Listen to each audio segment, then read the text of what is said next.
Whose is this?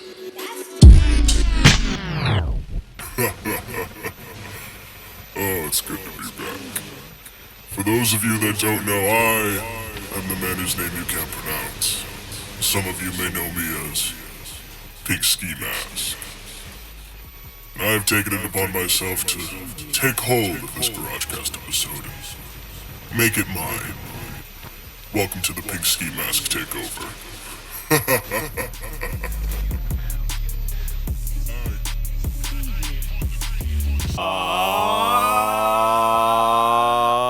Big booty. Big booty, oh yeah. Don't clap into the mic, Parker. Big booty, big booty, big booty. Big booty. Cold open. See, how good was that? See how high my energy was? Can we do the one that we came up with last night, No, please? you came up with it. Are we gonna have to bleep it? Jeff Bezos. Jeff Bezos. Oh, yeah. Jeff Bezos. Jeff Bezos, you're broke. What you will find in this episode are bits and pieces of things that maybe shouldn't have gone out of the vault. But alas, here we are, and the fun shall still be had. Oh, yes, it will. I was hanging out with No.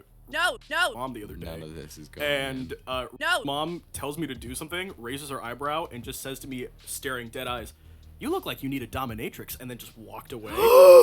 I feel like that information shouldn't be shared publicly, and also, That's like the sluts version of You Need Jesus. It really is. You need a dominatrix. And I just like... Y'all need Jesus. Y'all need dominatrix. Hi, I'm Who's, a music producer and Is this the student intro? out of California who really needs a dominatrix. To my left is our lovely co-host. I'm sorry. Aiden, did you just call Mom a slut?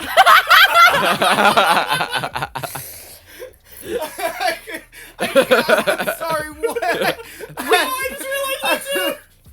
Okay. I've been So what thinking needs about to it for the last the entire time you were doing the intro. I was tuning out because Rookie, did you just call my mom a slut? No, I think you called her a whore. So who's texting her and asking them if we can put this in the podcast? And then in true Garagecast fashion, they rambled on about video games for Karis knows how long.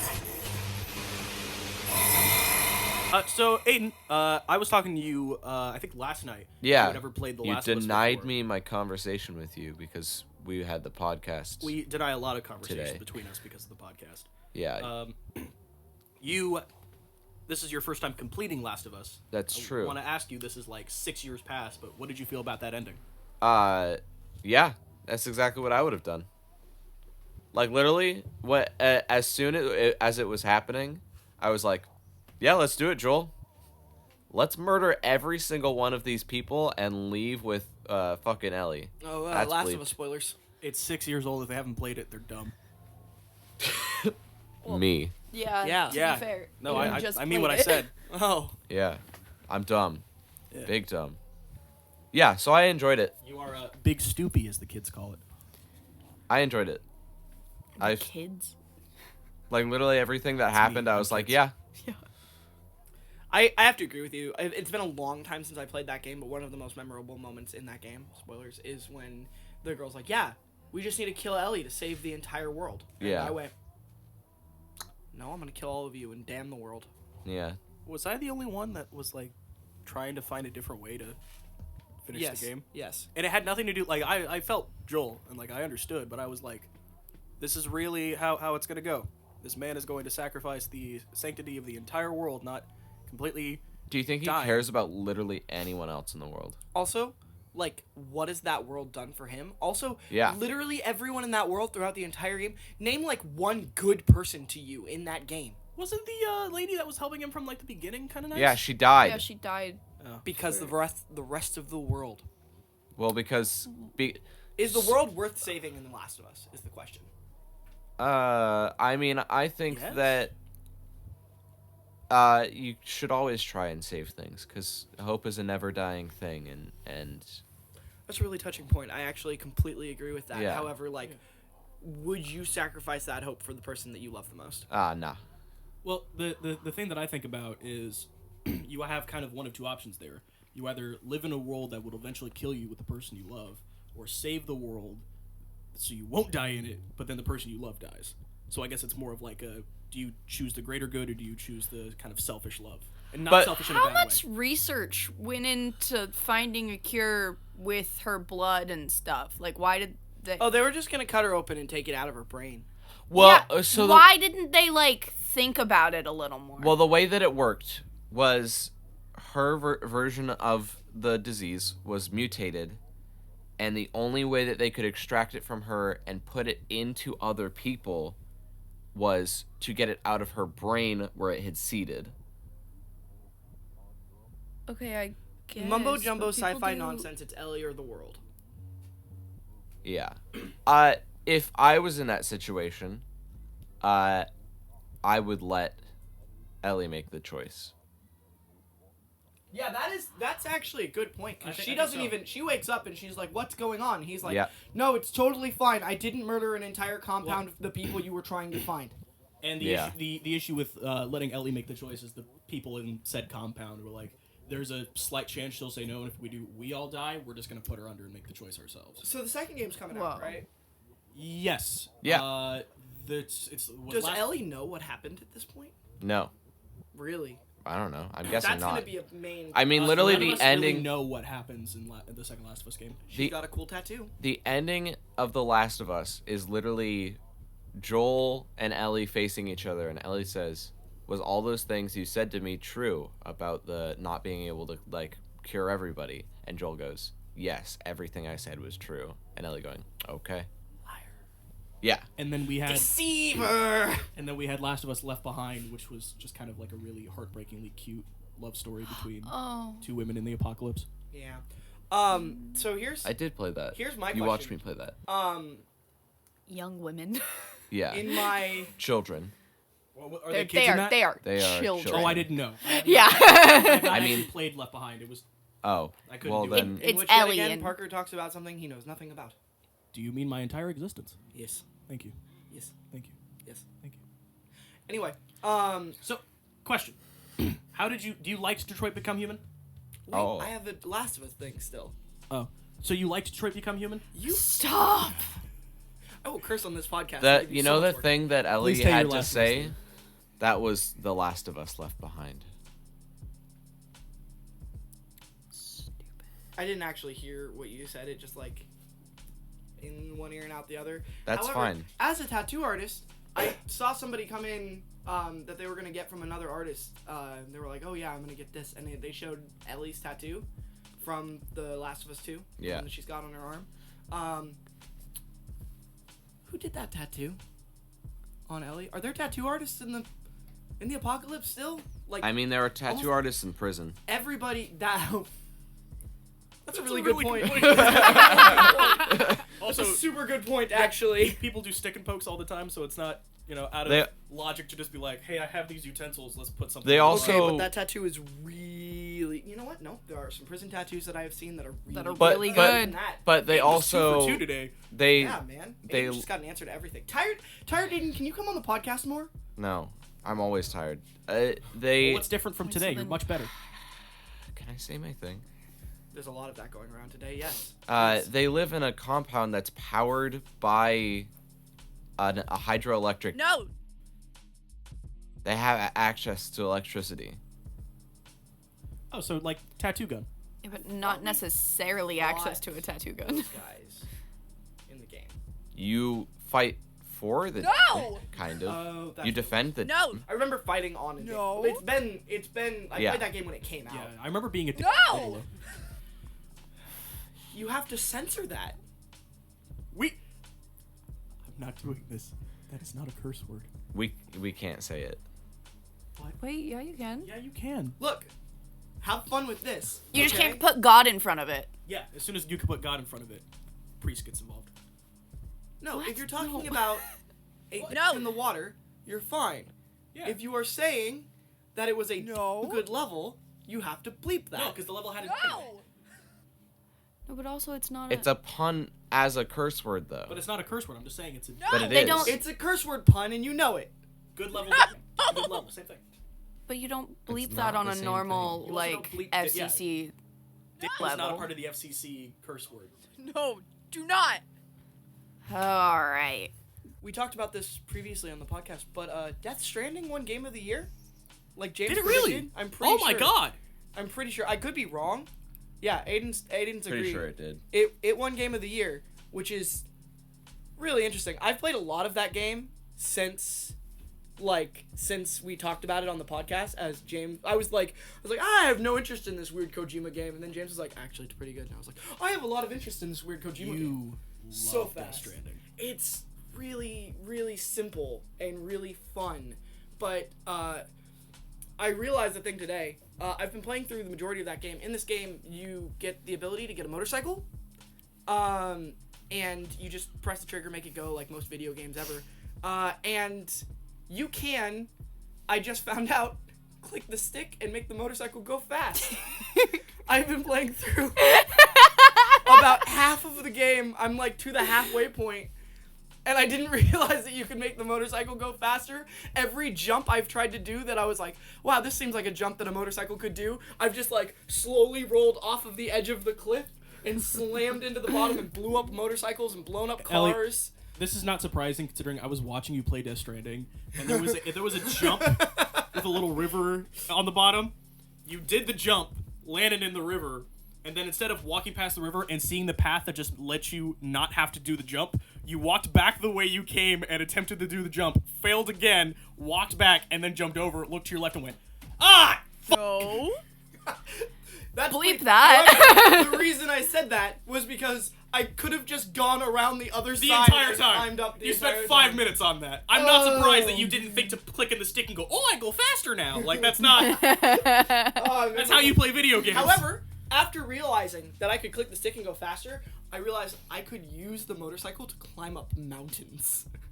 I Oh could god, it jump. has Skyrim horse It physics. has Skyrim horse physics. You can go sideways with the motorcycle and make it go really, really fast and just jump. And if you press and for some reason in Death Stranding, if you press X, you can make the vehicles jump. I'm sorry, I can't get over the childlike wonder that was in your voice when you went really, really fast. Like, You can make it go really, really fast, and you can make it jump. So, if you combine those two things, Aiden watched me do this today, you can go, and if you hit a tiny rock and hit the jump button at the exact same time, your motorcycle will just, like, ghost jump up, like, 7 feet, and move forward, and just, like, you can bunny hop your motorcycle up mountains. you found a speed run technique. It was Oh my so good. god. Then I tried to do that with, spoilers for Death Stranding, 5, 4, 3, 2, 1, with an antimatter bomb in my cargo, and apparently if you hit any bumps or make the cargo shift at all, the antimatter bomb goes off. So I tried to climb my motorcycle up mountains. I jumped once, and it went and just white screened out, and I was like, oh, oh no. God, I wish that were me. Yeah, don't we all? But yeah, What part? Dead. Death. Oh, I thought you were talking about being really Also, dense, wait, because you already are the that. common thread, by the Oh. way, is that Uh, I'm pretty sure Skyrim at one point won Game of the Year, right? And Death Stranding has won Game of the Year. Conspiracy theory go. The conspiracy theory is Uh, you need mountain climbing physics in your game The to o- win Game of the Year. The only thing I That's want to the talk about secret. was I saw a clip from what I guess I saw Kojima getting an award. I didn't know if it was actually Game of the Year, but he was wearing a Death Stranding t-shirt and a vest, and it just made the shirt looks like it said "eat and." And I couldn't stop laughing for 5 minutes Kojima won. because I just looked at it and went, "Eat and, eat and, eat and," and I just kept saying it and Maybe crying. it's yet another Kojima riddle that we Eat just, and. we have yet to figure out. What a group of nerds. And now, the coup de grace. The finale. The story of the yellow dye. The one that is cursed.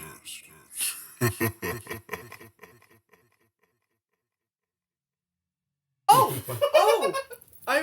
I was really concerned. I was really confused why the yellow dice is on the prompt list, and I'm the one who told Aiden to put it on the prompt list. Yeah. Yeah.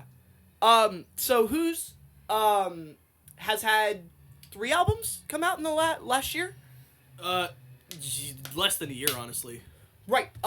They're all really, really good. It's not everybody's cup of tea. I'll be the first person to say that, but I really, really enjoy them. It's not mine either. Do you know what? You know what? He's not completely lying either, because I've had conversations with Who's where he says that like the kind of music he likes to listen to is not necessarily the kind of music he enjoys making. You see, sometimes the things you like aren't the things that you're supposed to make. Sometimes your passion isn't always your purpose is always your passion. Yeah, So, look at all of us doing this. wow. We insult us in our viewership every episode. But yeah, I definitely have a love-hate relationship when it comes to making art, because I don't Same. always make what I want to. I don't always write what I want to, but I kind of have this like philosophy of if someone thinks it's good, most people will think it's good, and if most people think it's good, it might as well exist in the world. I don't know if I agree with that. There's a lot of things that some people think are good that shouldn't exist. When it comes to music, That's very true. not when it comes to life, because that can seep into some very negative territories. When it comes to music, I think that if some people like a song or something that you've written or something that you've drawn, most people will, and if it's something most people enjoy, put it out in the world. I think you're widening your demographic a lot. Really?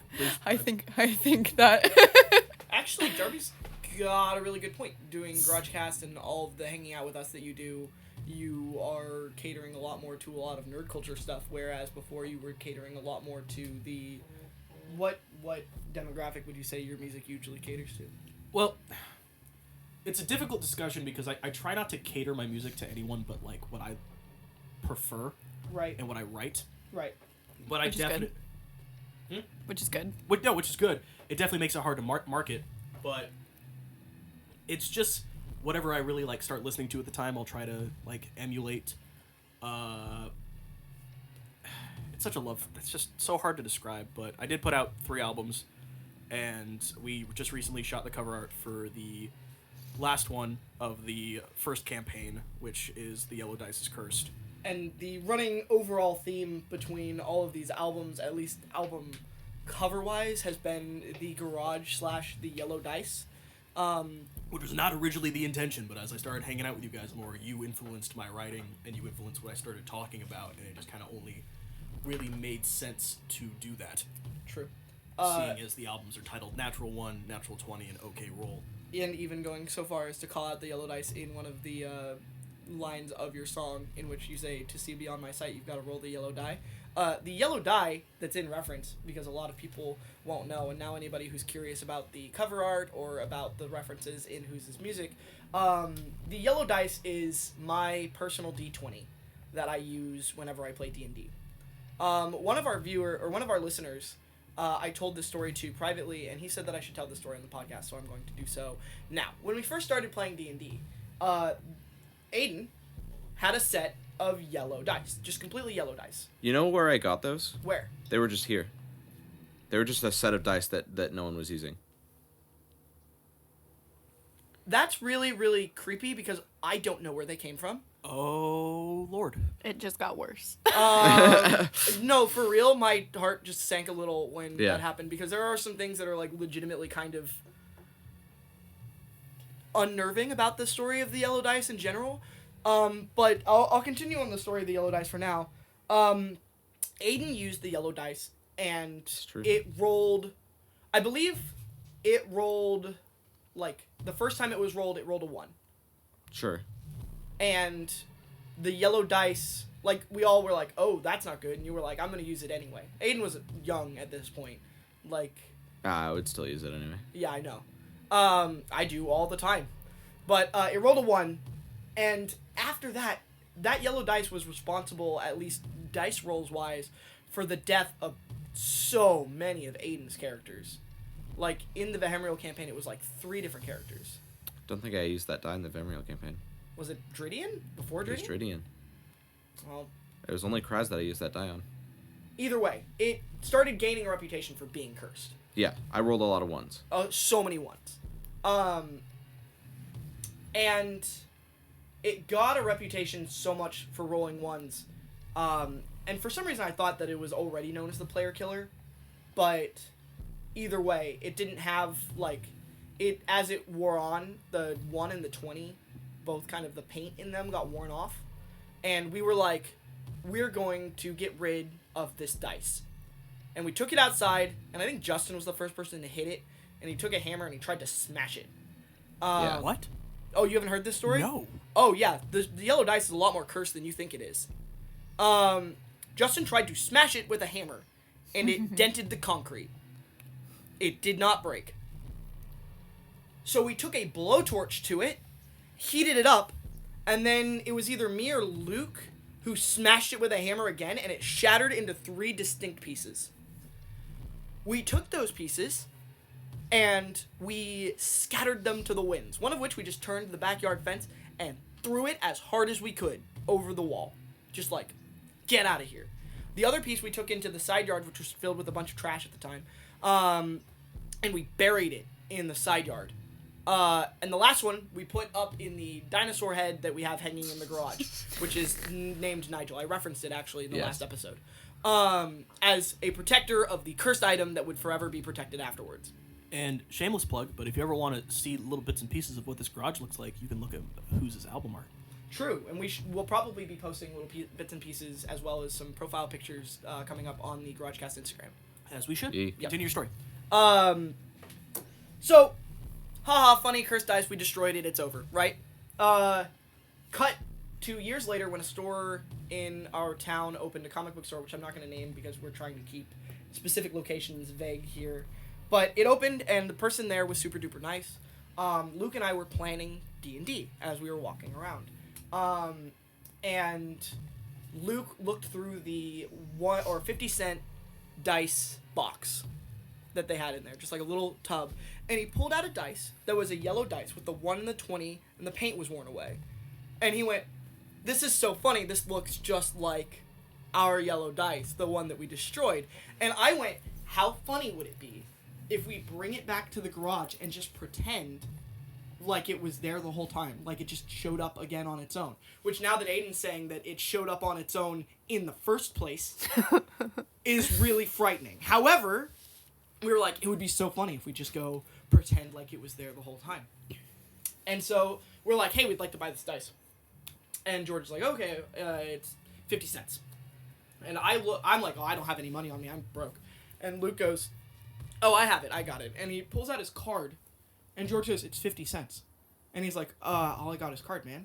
And he goes, okay, well, I am gonna, well, I guess not, he doesn't own the place anymore, but, he was like, okay, well, I'm not gonna charge you 50 cents for the card. It's like, it's charging you extra to use the card anyway. He's like, no, it's fine, I don't really mind. And he's like, you know what, I'm not gonna make you pay 50 cents with a card for a little dice. Just take it. It's yours. It's my gift to you. Go tell people that this comic book shop is cool. And it was really, really cool until that dude stopped owning the place and new management took over. And now I like Arsenal Comics because awesome Arsenal Comics. Support local businesses. So we took the dice. And later I told this story to my first DM, whose name is Joe. He's our good friend Ender's dad. And he's like, oh, it's a cursed item. And I went, what? And he went, oh, well, you can't buy or sell a cursed item. You can only give them away. They can only be accepted. And I went, oh. And so Luke and I came back to the garage, and I climbed up to Nigel's mouth to go get the piece down of the yellow dice from Shut Nigel's your mouth. Shut and your it mouth. wasn't there. So did you dig up where you guys buried it? We went into the backyard, Wasn't there? and it wasn't there. Where was the other piece? The one we threw over the fence, just into the wind. You think we found that one? Yeah, no, it was... And so Luke and I just kind of, like, laughed it off.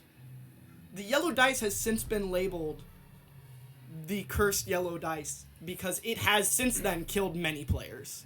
It has killed many characters. It rolls 20s when it needs to, and it rolls 1s whenever it's like it'll lure you into a false sense of security. Like it'll make a bad guy roll like 3 ones in a row, and then you'll go to kill the bad guy and it'll get a 20 and just change the entire situation of a fight.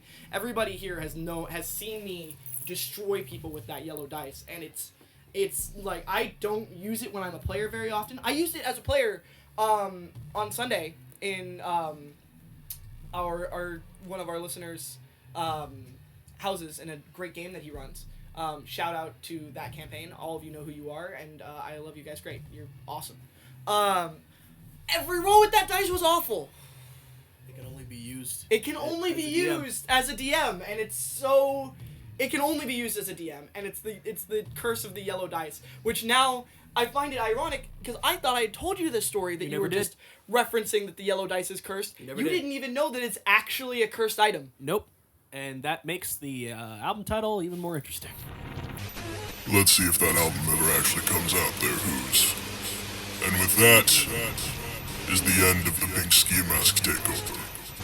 I've been your gracious host, the man whose name you can't pronounce. And let's see if these fools can actually end an episode correctly for once. Ta-ta. Thank you for listening to another episode of Garagecast. We appreciate everyone who was able to get us to over 100. We're going to keep doing these probably to the day we die. And for all those people who are watching. Play soon. Left foot! I had forgotten. He waited so long that I had forgotten. Are you surprised in any way? Nope. And as always, Thank you, Miss Crystal.